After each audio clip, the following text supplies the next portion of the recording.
Jesus e os cristãos. Qual que é o tema?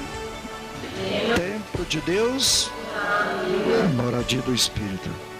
Dessa antiga igreja romana, a igreja de Latrão, né? Os textos bíblicos apontam para a vida que brota do seio de Deus. Então a gente vai ter aquela visão bonita do templo. O profeta Ezequiel vai, e com o Apocalipse também, né?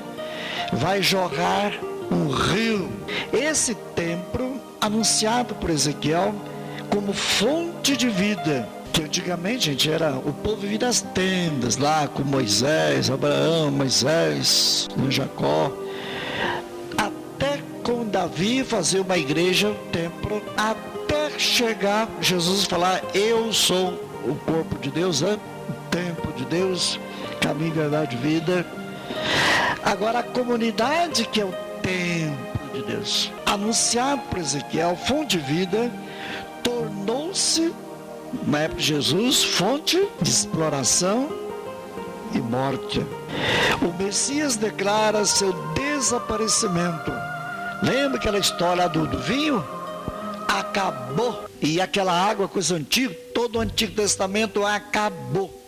Jesus não é simplesmente um reformador, não é um político, não é um filósofo. Então o Antigo Testamento acabou. Ele é o vinho novo. Não se coloca coisa nova em coisas. Então Jesus não é um continuador do Antigo Testamento. Ele não veio anular o Antigo. Não é anular. Mas ele veio completar. Portanto, é uma realidade nova, né? Não é uma simples restauração. Mas é uma substituição mesmo.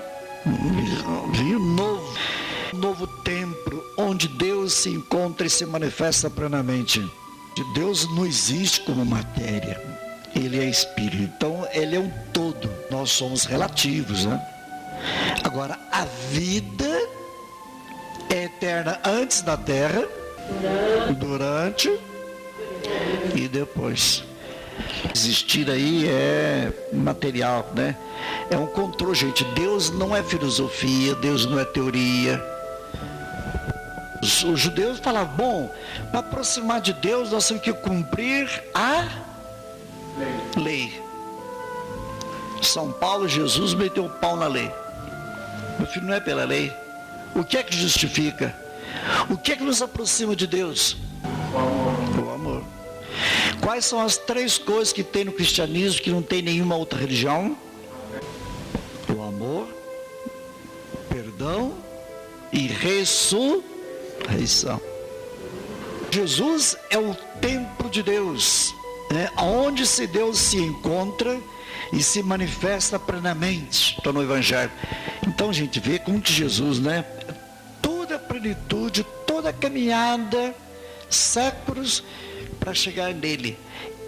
Jesus falou: você pode destruir essa porcaria que eu faço outro em 3 dias. Lembra isso? Era ele. O templo de Deus era ele. O lugar de encontrar Deus era ele. Marta, uma só coisa é necessária: viver e crer em Cristo. É assim que penetra no Pai. Não tem outro caminho. Desde que o seu jejum, a sua vela, o seu terço, tudo isso você seja um instrumento visível do corpo de Cristo. O seu casamento é uma visibilidade do corpo de Cristo. Então tá certo. Mas quando a gente casa na igreja, tem nada a ver com Cristo. A leitura vai escrever aos Coríntios, mostra Jesus como base, alicerce insubstituível da comunidade. Porque Paulo vai falar: gente, eu não sou de Pedro, nem de Apolo, nem de Paulo, que era ele. Há muita confusão entre vocês aí. Um puxa para cá, outro puxa para lá. Meu filho, Cristo é a base.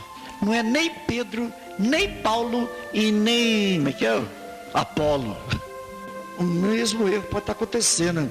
As guerras, injustiças, convulsões sociais, depressão econômica, escândalos, a falência dos líderes, desconfiança das instituições, notícias diárias que você vê pela televisão, barbaridade, né? Escravo, tráfico de seres humanos, os valores sendo deportados, destruídos, né? O único valor hoje é dinheiro e sexo. Tudo, gente. É incrível, não? Nós estamos sentindo o mesmo exílio daquela época que nós estamos passando hoje. Mesmo drama. Você sente sozinho, não sente? Sente que não reza, não acontece nada, o mundo não está melhorando. Então sentimos também abandonados, perdidos, desnorteados, né? Como aquele povo de Israel. Como é que foi bom, no meio de todo aquele desastre, um profeta, um homem de Deus, falando que Deus está conosco, Deus colocou sua tenda entre nós, né? A sua presença no templo. Nós, gente, firme, aguenta as cacetadas aí. Nós vamos voltar para Jerusalém e nós vamos reconstruir o nosso templo. Ezequiel vai indicar 3 passos para a construção do mundo novo: assumir a responsabilidade pelo fracasso histórico de um sistema que se corrompeu completamente, provocando a ruína de toda a nação. Segundo, compreender que a simples reforma de um sistema corrompido não gera nenhuma sociedade nova, apenas reanima o velho sistema, que cedo ou tarde acabará sempre nos mesmos vícios.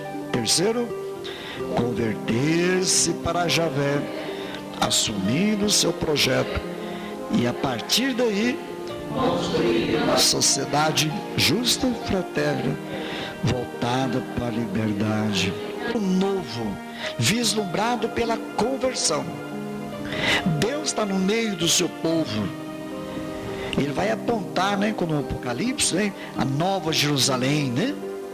O tema central dessa leitura, ele vai falar do templo e a água. E que do templo vai sair uma água, e essa água vai na direção, né, do deserto, região do Arabá, que é uma região árida. Gente, então você imagina a aguinha passando pelo deserto para fecundagem, para ter as nossas lavouras, nosso plantio. E ainda essa água que nasce do templo, ele vai para o Rio Jordão, Rio Morto, o Mar Morto, que é água insalubre. Portanto, uma aguinha nova entrando naquela água verde, né, insalubra, para dar, né, vitalidade, né, dar gás, chama dar oxigênio, né? A água aí vai simbolizar, né, toda a força, a ação divina, né? Então é Deus que está agindo. Então a igreja é o lugar da residência de Deus, é a presença de Deus entre nós, né? É uma ausência de vida, mar morto, né? Sinônimo de morte. Mas a água do templo vai fecundar a terra, né?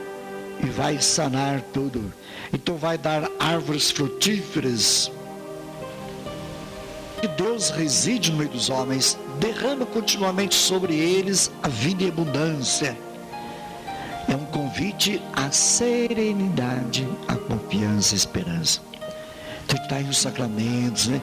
As graças abundantes, né? A comunidade tem que viver serena, confiança.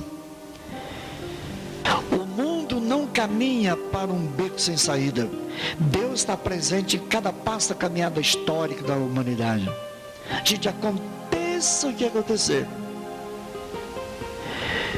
Deus, a vida eterna, antes da terra, durante a terra e depois. Como?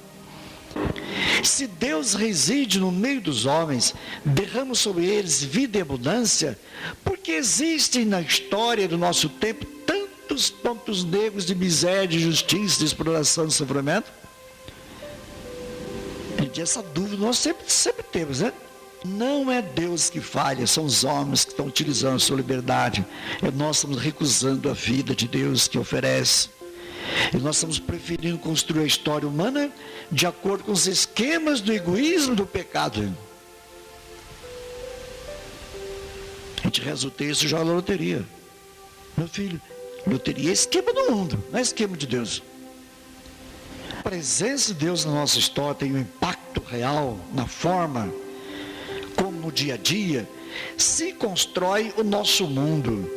É necessário que a humanidade abandone os caminhos do orgulho. Lembra as 3 coisas lá que o profeta Ezequiel falou?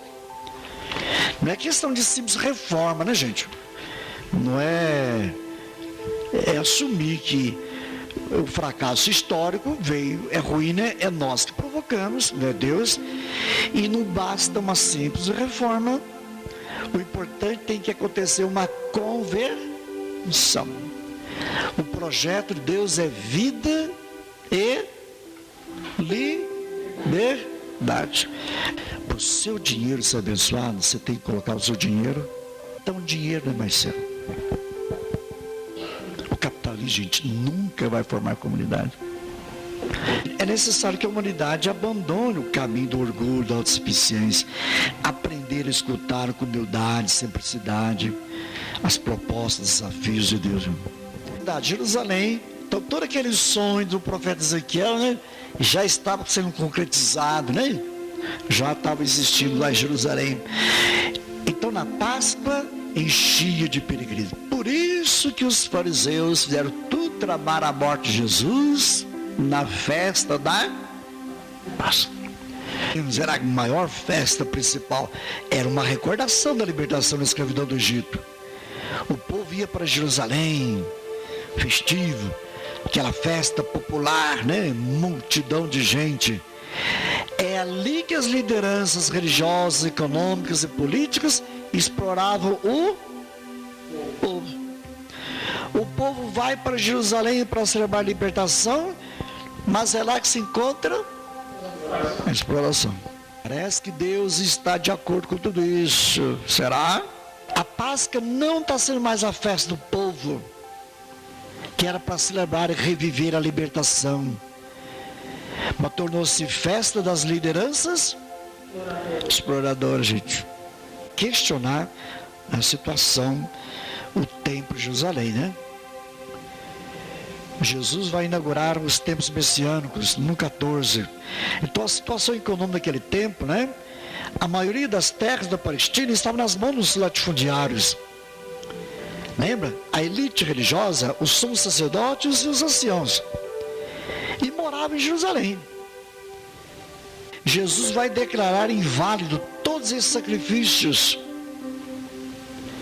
bem como o culto que sustentava graças à exploração, né? Quando Jesus fala, tire essas pombinhas daqui, né? Os pobres que não têm condição de oferecer a Deus ovelhas e bois, sacrificavam pombinhas para o rito de expiação, de purificação.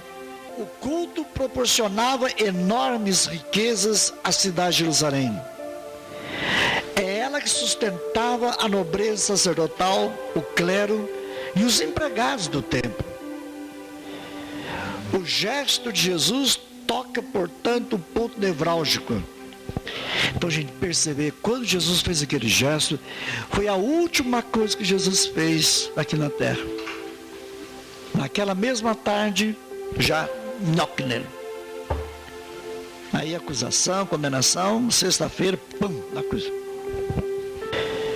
Então o que sustentava, né, toda a política e economia naquela época era o templo de Jerusalém. A festa da Páscoa, que era grande, né, lembrar a libertação do Egito, piorou. E o sonho do profeta Ezequiel, né, o templo, né, que era a alegria do povo, lá jorrar água viva, e era lodo na mão dos fariseus, né? Criados, sofredores e empobrecidos. Sempre denunciou por meio dos profetas a exploração da religião. Aí está, gente, segundo mandamento, né? Não tomar seu santo nome em vão. E o 8º mandamento? Não levantar? Toda religião dá bênção para a morte. Toda religião aceita matar o outro, vingar o outro. Toda religião. Jesus não veio ensinar essa religião. A fé não é religião. Quem tem religião vinga do outro. Quem tem religião não ama, não perdoa e não ressuscita.